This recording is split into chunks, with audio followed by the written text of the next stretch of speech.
일단 우선은 최상병 특검 안 할 수가 없을 것 같아요. 기사님 띄워주세요. 아, 일단 28일 날 재투표해야 될 거 아니에요. 거부권 행사했고. 네, 무조건 올린다고 했습니다. 지금 17표잖아. 17표입니다. 일단은 예상 먼저. 저는 제의 안 될 거라고 봅니다. 이번에는. 이번엔 안 된다. 네. 17표까지 이탈하기는 쉽지 않다. 그러니까 저희가 지금 가능한 시나리오가 저게 다시 대통령한테 가려면 전원 참석, 그러니까 295표일 거예요. 295명이 지금 다 들어가서 저희 쪽에 17명이 저쪽은 다 찬성하고 저희는 다 반대.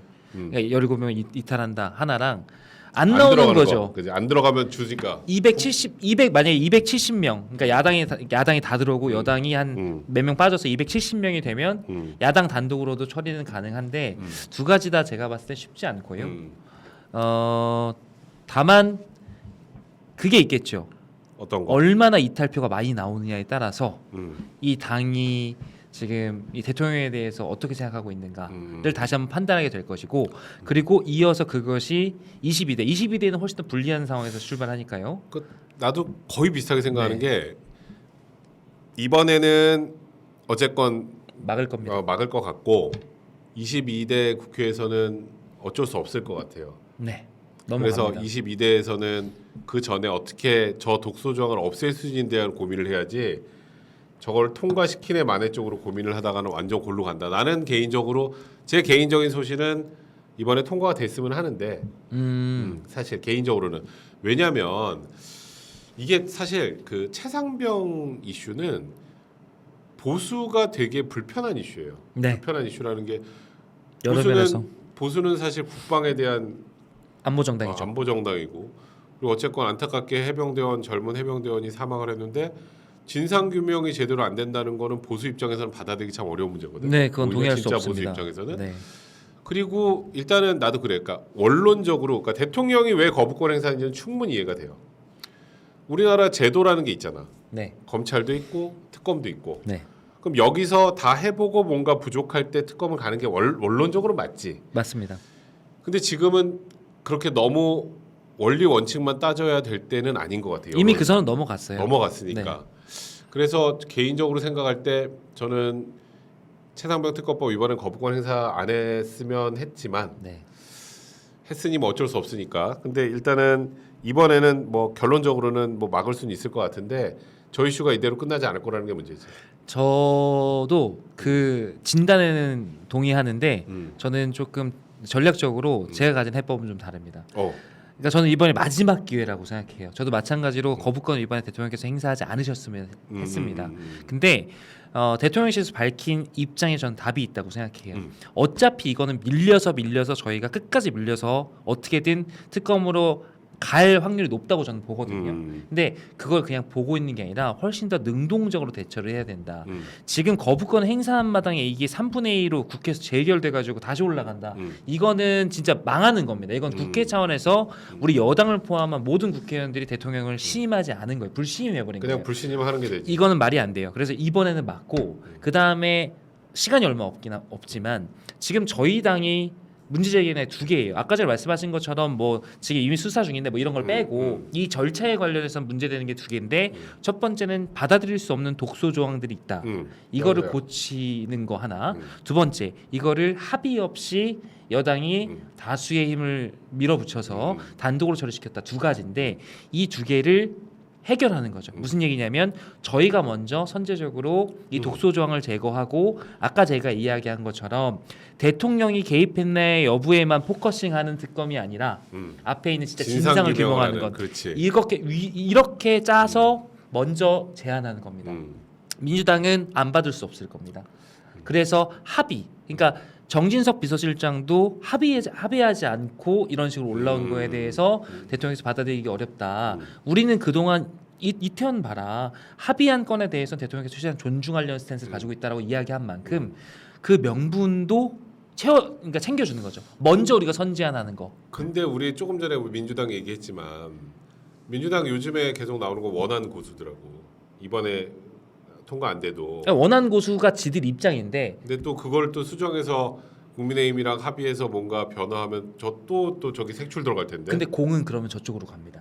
저희가 기본적으로 이 부분에 대해서 필요성을 견지하고 이런 식으로 조금 더 합리적이라고 생각되는 안을 만들어서 먼저 선제한 우리 대통령에 대한 것인데 이렇게 이 명분을 가지고 있는데 민주당에서 아니 우린 얘기 안 할 건데 무조건 원안인데 이렇게 얘기하기는 전 어려울 것이다. 그러니까 공을 저쪽으로 던져야 돼요. 그러니까 지금 너무 계속 얻어맞고 밀리기만 하면 계속 두드러 맞고 있으니까 이 이슈는 지금 대장님 말씀대로 저희한테 절대 좋지 않아요. 그러니까 애진작에 저는 끝냈어야 된다고 생각하지만 뭐 지금 여기까지 왔으니 그건 어쩔 수 없고 지금부터 저희가 할 수 있는 액션은 딱 한 번, 그 한 번.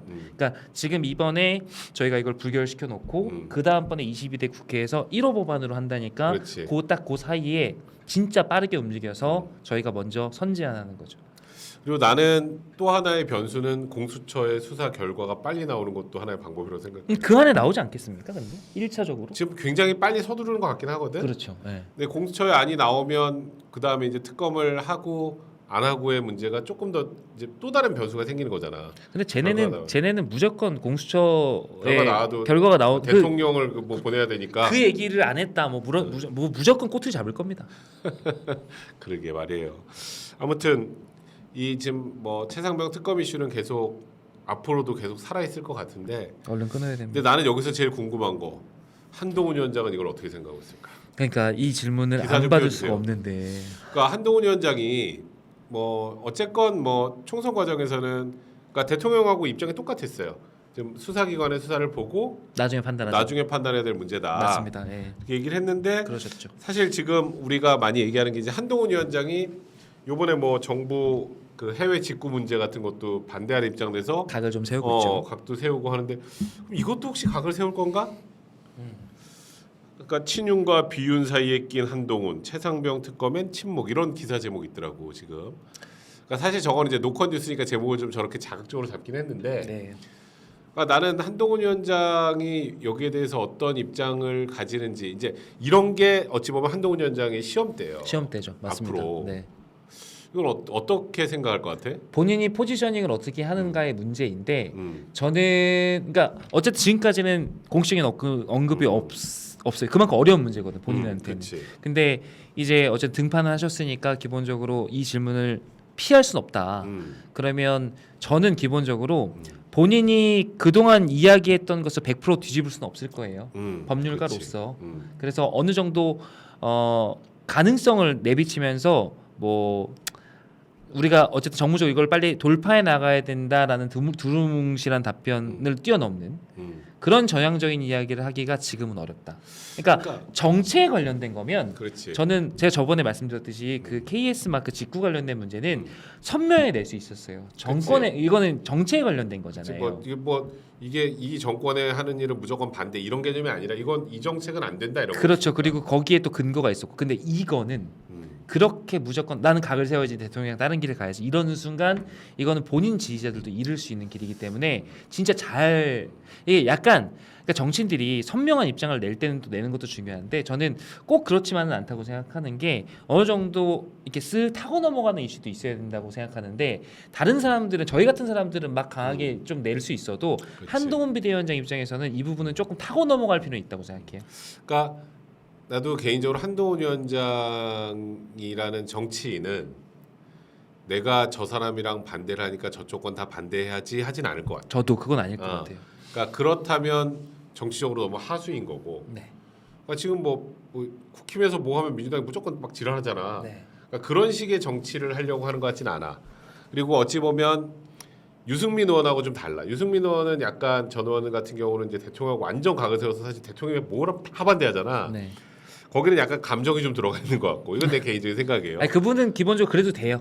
이미 포지셔닝이 돼 있어서. 그렇지, 포지셔닝이 되고 근데 모든 걸 그러니까 야당보다 더 반대를 많이 하시는 분인데 안 그러면 안 돼요. 한동훈 위원장과 윤석열 대통령이 뭐 혹여 개인적인 사감이 생겼다. 예를 들어서 해도 그러면 안 그렇다고 하더라도 뭐 나 저 사람 싫으니까 저 사람하고 다 반대하지 이럴 그거보다는 훨씬 깜냥이 높은 사람이라고 개인적으로 생각해요. 한동훈 위원장 같은 경우 제가 어렸을 때 같이 공부하면서 옆에서 지켜본 바로는 저 어렸을 때 이제 저는 놀 때 전 독서실 가서 놀고 한 위원장 공부할 때마다 이렇게 보고 쟤 진짜 공부 열심히 한다. 저렇게 똑똑한 애가 이런 생각을 많이 했었는데 그때 그 공부하면서 막 그 했던 말들 같은 것도 보면 참 똑똑하다는 생각을 많이 했어요. 되게 사력 있고 뭐 어. 이런. 내가 멍청하다는 생각이 들 정도로 그런 생각이 들 정도로 대장님이 그 정도로 생각하셨어요. 굉장히 뭐 똑똑하다는 생각, 물론 똑똑하다고 무조건 정치를 잘하는 건 아니지만 사안을 바라보거나 이런 것들에 대한 생각 그리고 내가 이런 걸 할 때 어떻게 대중이 반응할지 이런 거에 대한 판단이나 고민은 엄청나게 많이 하고 그런 답을 내 가지고 나올 거라고 개인적으로 생각이 들어요. 저는 조금 갈라서 이야기할 가능성도 있다. 왜냐하면 각을 어쨌든 세우기로 결정을 했으면 최상병 사건의 진상 조사라는 의미에서의 특검에 대해서는 반대하지 않나. 그러니까 필요하다라고. 그러니까 이게 뭐 좀 이거 봐야 된다라고 얘기하면서 대통령의 지나친 거부권 행사 남용에 대해서 지적할 수도 있겠다라는 생각이. 그러니까 본인이 했던 얘기가 있잖아요. 그러니까 예전에 우리 수사 중이니까 좀 지켜보고 나중에 그렇지. 보고서는 좀 특검은 필요할 때 꼭 필요할 때 합시다라고 얘기했던 본인의 입장이 있는데 그때 당시와 지금 변한 상황이 뭘까요? 그때 당시와 지금 변한 상황은 한번 거부권을 행사했다는 겁니다. 그래서 기존의 의견에 대해서는 크게 선회하지 않더라도 대통령께서 이렇게 거부권을 행사를 너무 많이 하시는 것 자체는 뭐 오히려 민주당에 말리는 것이고 정무적으로 뭐 이런 정도의 이야기를 하면 적절한 각이 쓰지 않을까? 괜찮네. 네. 절충설. 딸 절충설. 네네. 아 괜찮아요. 그 멘트 되게 좋네. 하여튼 저 한동훈 위원장이 이제 이 그러니까 이게 앞으로 이제 점점점 이제 전당대회 나온다는 전제하에는 정치적인 목소리들이 이제 계속 나올 거예요 아마. 하셔야죠. 이제 그럴 때 저런 본인이 과거 했던 말. 네. 그런 것들을 어떻게 뭐 뒤집어야 될 것도 어떻게 뒤집고 또 이거는 대통령이랑 생각이 같은 건 같게 가고 이런 걸 잘 정리해야 될 것 같아. 요즘은 진짜 그게 중요한 것 같습니다. 아, 상대랑 싸우는 게 아니라 과거에 나와 싸우는 게 정말 중요한 거기 때문에 그렇지. 다 그걸로 가더라고요. 조족조 맨날 그래서. 조적조. 예. 하여튼 뭐 이 부분에 대해서 저도 개인적으로 한동훈 위원장의 입장이 굉장히 궁금하긴 합니다. 네. 지금 일단은 국민의힘은 이번에는 어떻게든 총력전을 펼쳐라서도 어떻게든 막겠다는 입장인 거지. 근데 막아야죠 이번 거는. 이번 거는 어떻게든 뭐 지금 말했던 것처럼 안 막으면 이거는 오히려 대통령과 네, 아무것도 국민의힘이 뭐 둘 다 무너질 수 있는 상황이니까 네. 어떻게든 막아야 된다. 근데 이제 뭐 아까 나도 그렇고 막을 수 있을 거라고 생각하지만 변수가 네. 이번에 당선 안 된 의원들 아니야? 당선 안 된 의원들이 있죠. 안 넣어버리는 거 아니야 그냥? 아니, 그래서 그게 제일 그래서 지금 그 얘기를 하더라고요. 표단속을 하고 있다는 얘기가 나오고 이제 추경호 원내대표를 중심으로 중진들께서 나서서 막 연락도 하고 뭐 이렇게 하는데 이게 뭐 당론까지는 아니어도 당론에 준하는 강한 이제 우리 입장으로 설득한다 뭐 지금 이렇게 하고 있는데 저는 그럼에도 불구하고 아무리 이번에 낙선했다 한들 우리 의원들께서 기본적으로 우리 당의 어떤 멤버십을 가지고 있는데 이제 그렇게 하시진 않을 것 같다. 그리고 제가 아는 이분도 젊은 분인데 그 이제 임기가 얼마 안 남은 그 다음번에 이제 등원을 안 하시게 될 의원이신데 그분한테도 좀 여쭤봤어요. 어때요? 진짜 막 이렇게 제가 빈정상해가지고 안 나오시게 이러는 거 아닌데 그런 분위기는 아니라 그러시더라고요. 아 그래? 네 그런 분위기. 그럼 다행이네. 네. 그리고 일단 사실 최근에 이제 뭐 이거는 뭐 대통령실 얘기를 좀 뭐 약간 그것도 비판적인 시각으로 얘기를 좀 해보고 싶은 게 직구 문제 한번 뒤집었지. 뒤집었죠. 그 다음에 이제 또 고령층 운전면허 관련해서 네. 조건부 발부 뭐 이거. 근데 나는 그래요. 그러니까 무슨 의미인지 둘 다 알겠어. 네.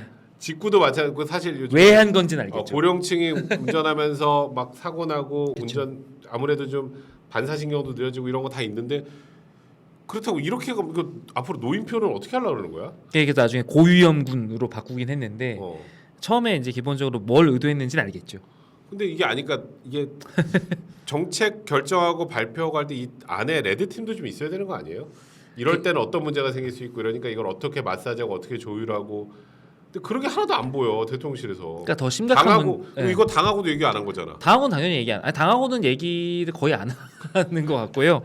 그러니까 당하고 얘기하는 것까지는 사실 바라지도 않고 대통령실 내에서 각 부처와 그다음에 대통령의 정무적인 판단을 하는 어떤 그룹과 그다음에 최종 결정권자들이 유기적으로 이제 이야기들이 특히나 이렇게 중요하고 민감한 문제를 다룰 때는 얼마나 민감한 얘기야. 그리고 항상 최종 결정권자의 결정 전에 그 직전에 그 길목을 이 정무적인 판단이 버티고 있어야 해요. 이게 그렇지. 마지막으로 있어야 되는데 그렇지, 마지막. 모든 안이 나오고 막 여러 가지 대안까지 플랜 A, B가 다 나온 다음에 정무적인 판단이 있은 후에 이걸 기반으로 대통령께서 결정을 해야 하는데 저는 기본적으로 이 그 뭐랄까 프로토콜 자체가 없다.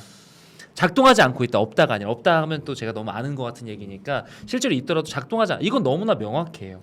그러니까 부처 간에도 말이 달라집니다. 말이 달라지고 뒤집는 게 이렇게 빨라지는 것도 그 뒤집을 때 또 상황을 보면 우린 몰랐는데 분명히 그 프로토콜 하나 있어야 되는 그룹 중에 하나가 우린 이거 몰랐던 얘기인데 막 이래 버리니까 이건 문제인 겁니다. 아니 이게 나는 좀 제일 그랬던 게 그 아까 말했던 것처럼 정책의 방향에 대해서는 이릉 수긍을 하지만 조건부 운전면허 65세 이상은 고속도로랑 야간 운전 금지. 요즘에 65세가 노인이야? 65세 그죠 청년이죠 65세. 그러면은 예를 들어서 65세 넘은 분 중에 이제 막 이렇게 생업 때문에 고속도로를 맨날 운전해야 되는 분들도 있잖아. 네, 그런 분들 네. 운전하지 마.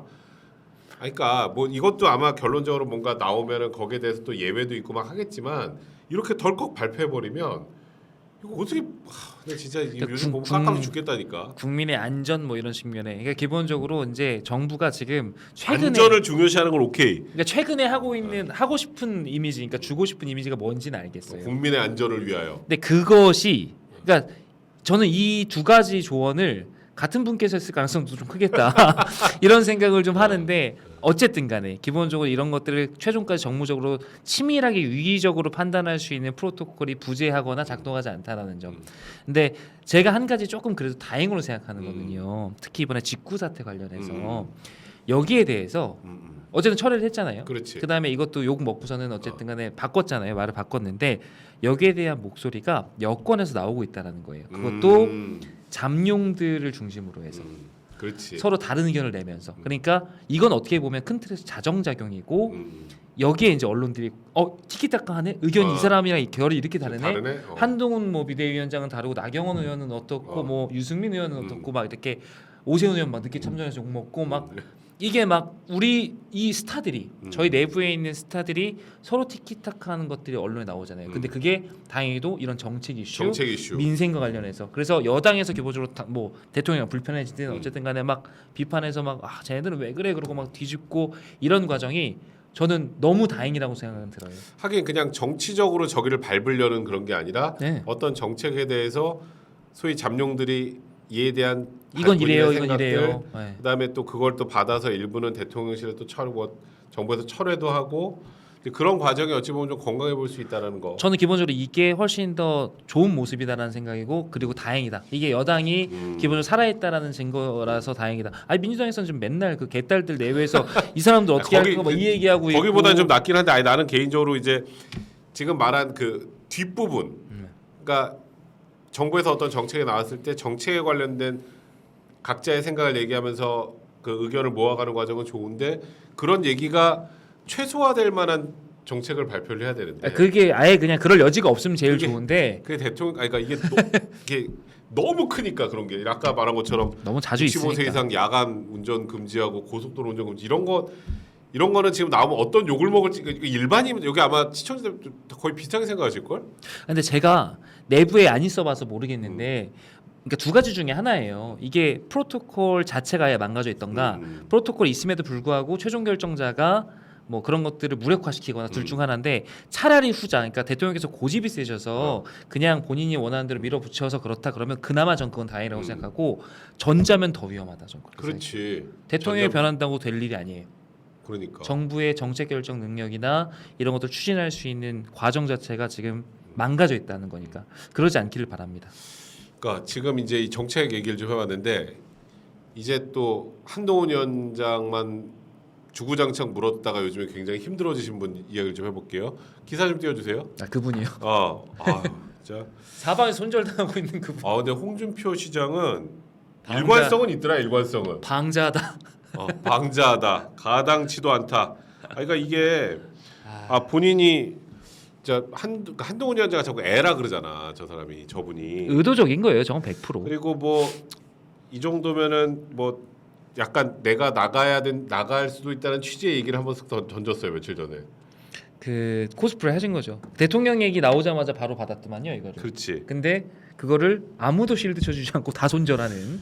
그러니까 찐윤이라는 사람들은 찐득이처럼 붙어 있는 사람들이라고 하는데, 근데 그래서 이제 저기 뭐 나간다고 하니까 진짜 나가냐 그러니까 나가라 막 이렇게 목소리도 막 나오더라고. 빨리 나가라고. 그럼 이왕 나가실 거면 좀 빨리 좀 나가달라 뭐 이런 얘기가 나오니까. 박수영 의원이. 그러니까 나가실 거면 좀 빨리 나가라. 아 참. 근데 또 내가 왜 나가? 난 네. 30년 동안 당직인 주인. 내가 탈당을 하는 경우는 정규 MT밖에 없다. 뭐 이런 그 거죠. 뭐하러 그 홧김에 쓰신 얘기인가? 아니 근데 저게 어. 좀 너무 나가신 거예요. 너무 나가신 건데 제가 계속 얘기하잖아요. 홍준표 시장이 이제 누구 편을 가른다는 게 아니네. 그냥 한동훈 위원장에 대해서 그냥 본인은 너무 싫은 거예요. 이게 너무 그러니까 한동훈 그러니까 이게 이름이 한동훈이어서 그렇지 그 앞에 본인의 가도를 이제 가로막고 있는 누가 됐든 기본 저렇게 하실 분이에요. 근데 이번 건은 선을 넘었죠. 왜 선을 너무 넘었냐면 넘었어. 이렇게 함으로써 본인들과 예를 들어서 그러니까 본인과 어느 정도 그래 적은 나의 동지니까 어느 정도 의견을 궤를 같이 할 것이라고 예상됐던 친윤들까지 확실히 우리는 아닌데 오죽하면 이철규도 그만 자중하라고 이철규 의원이 자중하라고 할 정도니까. 그리고 친윤들이 그러니까 저는 예전부터 얘기했잖아요. 친윤들이 홍준표 시장을 그렇다고 해서 한동훈 비대위원장을 비판한다고 해서 좋아할 거냐 그럼 그렇지 않다니까요. 그러니까 꾸준히 홍준표 시장은 대통령과 한동훈 비대위원장을 표현만 안 했으면 같이 매기고 있었다고요. 같이. 아 그렇지. 그 왜 저기 상남자 얘기했을 때 있잖아요. 그러니까 그렇지. 본의 아니게 같이 매긴 거지 상남자. 아니, 상남자는 본의 아니게도 아니고 이거는 매긴 게 지능형 안티예요. 아니 대통령이 그러면 원칙에 따라서 뭐 이렇게 하는 게 아니라 그 김건희 여사 지키자고 지금 권력을 사유한다고 상남자. 선언해 버린 거예요. 그치. 그걸 어떻게 받아들일 수 있습니까, 친윤들이? 원래 싫어하는 거죠. 그러니까 이게 또 홍준표 시장이 이제 뭐라 그럴까 이제 뭐 한동훈 위원장에 대해서 비판하는 좀 우리들이 납득할 만한 이유들을 대면 그냥 뭐 이래서 또 이런 부분도 생각해봐야겠구나라 그냥 저주를 하니까.